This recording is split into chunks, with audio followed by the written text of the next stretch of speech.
Friends, welcome to my channel Mohammad Aamir UG. मेरा नाम मोहम्मद आमिर है। मैंने जेआरएफ क्लियर किया दिसंबर 2024 एग्जाम में 99.872% के साथ। ठीक है, तो ये लेक्चर नंबर 3 है कि अबाउट है qualitative quantitative and mixed research के बारे में। ठीक है, तो पिछले लेक्चर में हमने देखा था पॉजिटिविज्म पोस्ट पॉजिटिविज्म क्या है, और सेकेंड में देखा था क्वालिटेटिव एंड क्वांटिटेटिव रिसर्च क्या है। ठीक है, तो एक बार और उसको एक्सप्लेन कर लेते हैं थोड़ा सा।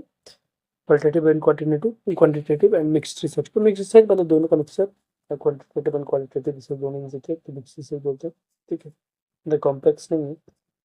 तो बात करते हैं क्वालिटेटिव रिसर्च की। तो क्वालिटेटिव रिसर्च जो है वो एक रिसर्च का टाइप है जिसमें हम अंडरस्टैंड करते हैं people feelings, experience and thoughts.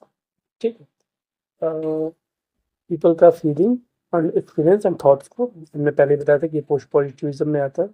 ठीक है, ये इसमें नंबर्स का यूज नहीं होता है, ज़्यादातर नंबर्स का यूज नहीं होता है। ये फोकस करता है ज़्यादातर वर्ड्स, स्टोरीज एंड ऑब्जर्वेशन पे। ठीक है, उसके बाद इसके की फीचर्स में आ जाएंगे। ये बेस्ड होता है फीलिंग्स एंड ओपिनियन पे, तो फीलिंग्स एंड ओपिनियन पे आता है। कोई फिक्स आंसर नहीं होता है क्योंकि एक ओपन-एंडेड क्वेश्चन होता है और फ्लेक्सिबल होता है, जिसमें कोई जैसे केस स्टडी कर रहे हैं या फिर इंटरव्यू ले रहे हैं, तो वो तो फिक्स इंटरव्यू नहीं है, फिक्स क्वेश्चंस नहीं है, ओपन-एंडेड है।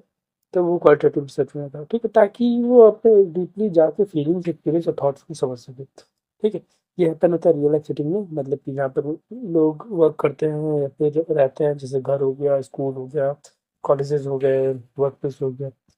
ठीक है, और ये यूज़ करता है कंजर्वेशन एंड ऑब्जर्वेशंस। ठीक है, रिसर्चर जो है तो वो टॉक करते हैं, बात करते हैं पीपल से, ऑब्जर्व करते हैं उनको, स्टडी करते हैं उन पे, उनकी रियल लाइफ सिचुएशंस पे। ठीक है, इसका एग्जांपल हो जाएगा कि आप जानना चाहते हैं कि एससी माइनॉरिटी लॉयर जो है वो कैसा फील करते हैं अपने काम के बारे में।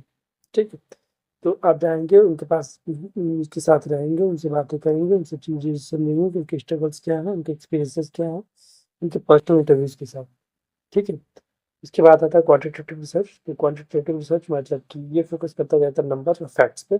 ठीक है, ये यूज करता है टेस्ट आइडियाज, इसको होता है टेस्ट आइडियाज को टेस्ट करने के लिए, पैटर्न्स को फाइंड करने के लिए डेटा में। इसमें बताया था मैंने कि हाइपोथेटिकल डिडक्टिव रीजनिंग में यूज होता है, डिडक्टिव इसमें यूज होता है, रिसर्च में होता है, मेथड में ये यूज होता है। इसके की फीचर्स हो जाएंगे, बेस्ड होता है ये नंबर एंड फैक्ट पे।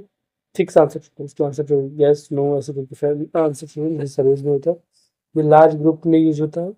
ठीक है, ज़्यादातर लोगों से आपको पूछना पड़ता है बेटर रिजल्ट के लिए, तभी होता है। इसमें जैसे सर्विस हो गया, सर्विस ले लिया हम लोग, बहुत ही अच्छे खासे ऑनलाइन सर्वे ले रहे हैं हम लोग।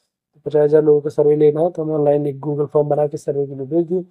अब वो आ रहा है तो उसमें ज़्यादातर क्वेश्चन वैसे ही रहते हैं। सर्वे का आपने अगर भरा होगा तो आपको याद होगा कि यस नो ऐसे करके आंसर होते हैं।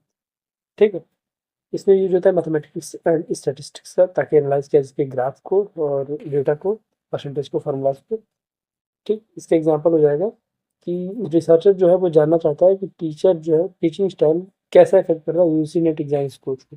कोई टीचर है अगर पढ़ा रहा है, अच्छे से पढ़ा रहा है, तो वो कैसे इफेक्ट करता है यूजी नेट एग्जाम को। तो क्या करेगा, सीधे एक सर्वे का फॉर्म भर देगा, आपको भेज देगा गूगल फॉर्म। आप भरेंगे कि टीचर की टीचिंग स्टाइल कैसा है, इससे क्या फ़ायदा हुआ, आपने स्कोर कितना किया, ये सारी चीज़ें उससे कलेक्ट हो जाएगा डेटा। और उसके बाद आता है मिक्स्ड मेथड रिसर्च। रिसर्च ये जो होता है ये क्वालिटेटिव और क्वांटिटेटिव प्लस को दोनों को जोड़ दिया जाए, दोनों को मिला के दिया जाए, तो ताकि ये कंप्लीट एक पिक्चर मिल सके, एक प्रॉब्लम। ठीक, इसमें की फीचर हो जाएगा, दोनों चीज़ें यूज होते हैं, नंबर्स और स्टोरीज दोनों। इंटरव्यूज को भी वो करेगा, ऐड करेगा, अनसर्विस को भी। ठीक, ये ज़्यादा कंप्लीट आंसर देता है क्योंकि हाउ एंड वाई मैंने बताया था पिछले लेक्चर में कि क्वांटिटेटिव जो है वो हाउ का आंसर देता है और क्वालिटेटिव वाई का, तो इन दोनों को मिला कर किया जाए तो हाउ एंड वाई दोनों का आंसर मिलेगा। ठीक है, और ये जो दोनों किया जा सकता है, एक साथ किया जा सकता है। ठीक है, कई बार इंटरव्यूज के साथ सर्वे पहले सर्वे कर लिया जाता है, उसके बाद इंटरव्यू किया जाता है। ठीक, दोनों एक साथ भी किया जाता है। ठीक है, ये खत्म होता है यहाँ पे। तो आप इस वीडियो को लाइक करिए, सब्सक्राइब करिए चैनल को। और तो ये रहा अबाउट मी। आपको अच्छे से अब धीरे धीरे कुछ टाइम बाद नोटिफिकेशन आ जाएगा यूसी नेट का। तो आप लोग तैयारी करो, तैयारी के लिए लगे रहिए। मैं बाकी पूरा पेपर में पूरे सारे यूनिट्स कराऊंगा। ठीक है।